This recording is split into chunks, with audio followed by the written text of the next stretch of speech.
So oil was changed, everything's good. She's full on coolant, full on oil. Power steering's good. Brake fluid's good. I mean, I'm checking everything. I checked the tires. So one thing I always do is wire tie my drain on my oil pan, and that just ensures that this thing will not back off. So that wire is preventing this thing from turning. This way, when I'm driving in the middle of nowhere, thinking about my oil, I know the drain plug's in there. Same with the transmission. It's wire tied. So typically you would never see me drill holes in the body of my van. I cringe every time someone does that.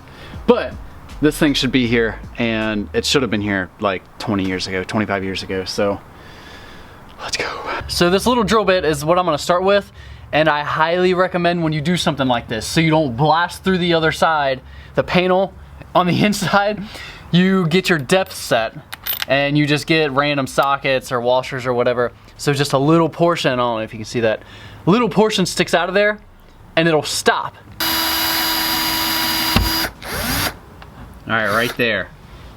You notice how it stopped, dude? That works so good.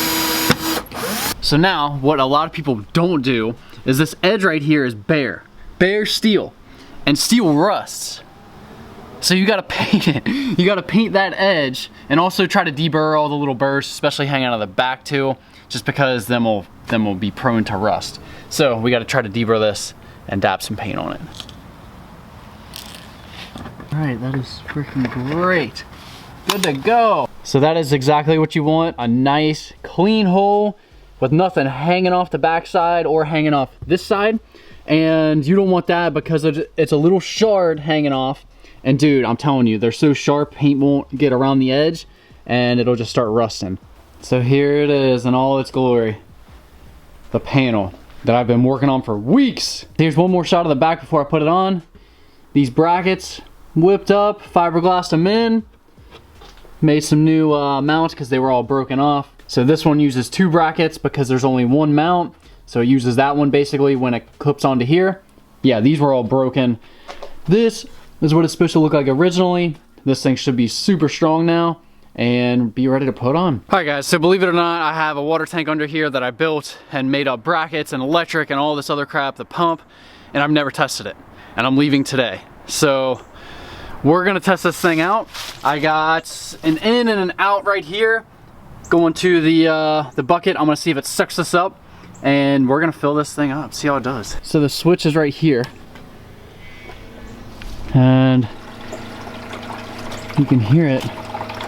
Oh shoot, that's working good actually. Wow, that is awesome. Dude, that is it. So we're gonna switch this. So we're gonna switch this to the out position, which I've never tried. And there's a valve up here that I have to turn in order to switch the direction of flow. Okay, so that comes out while the valve's being turned, which makes sense because it probably opens it. And now, water. Oh yeah. So I'm thinking it's coming out of that because it's so full. So this is kind of interesting. In the out position of the valve, it leaks out, which I guess kind of makes sense. But then when you turn the pump on, it comes rushing. So to legit turn it off, you have to turn it to the in position, which is completely fine, which is kind of nice because if I just want to wash off a plate or something, I can just turn it to that position and not have to run the pump every single time I need water. And when you turn it to the in position, it opens that momentarily until you get the valve all the way turned. It's going to take a little bit of figuring out, but it works exactly how I wanted it to. It comes in, it comes out, it's sealed. There's no leaks, nothing weird. I do have a video on this that I haven't quite finished yet, so I'll definitely get around to editing that and show you guys exactly how I did this install. So this is something else I haven't showed off too much. My seat comes forward pretty easily, and then I got these latches that hold in this water tank. And hold on, let me get that one off. And then you can slide this thing out. So I'm gonna fill this up. Alrighty, so this is the first time I've ever, oh shoot, the valve is open. You can tell it's the first time. First time I ever put water in here, and actually that wasn't bad at all.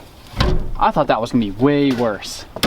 So this latches behind this handle, and it kind of holds it in place. So get them two latches on, clamp her down, and there we go. This can turn, it's sealed. This little valve, actually clamping this made it shrink down, and that's exactly what that was. So there we go. And seat clips in place. So I printed up this little tray that also fits in here. A little bit of finagling, and there's a little tray that you can put crap in. So fast forward a couple weeks, and I'm down here in Miami. I'm sitting in here in my van right now editing this video. The tank, I actually just ran it out. This was the last little bit, so I need to fill that up. That's doing fine. My seating position I was a little bit worried about because it hits, this backrest hits that. Well, if I go too far. But yeah, dude, it's perfect. Literally, I don't even know it's there. The tank down here I've used a couple times. I haven't really used the pump, but I have opened this and just let it kind of fall out to wash off my hands and my plate a couple times. I absolutely love my back panel. It is awesome. I got a couple things in here now. I'll just open one of them and show you guys. This is just bread and stuff. Literally, I don't even notice that this thing is there. Like, it takes up no space, but I gain space. So it's literally the best of both worlds. So the guy that made that thing is also making one for the sliding door, and it's gonna have a big zipper, and there's gonna be a space in there. So I'm definitely gonna consider that when it's actually being made, and he's just like prototyping it now. He's got it coming. It's like a new and upcoming thing. So yeah, I just wanna update you guys on the van. It's running freaking great. I think my worst MPG is probably like 22 or 23 miles per gallon. Average maybe like 24.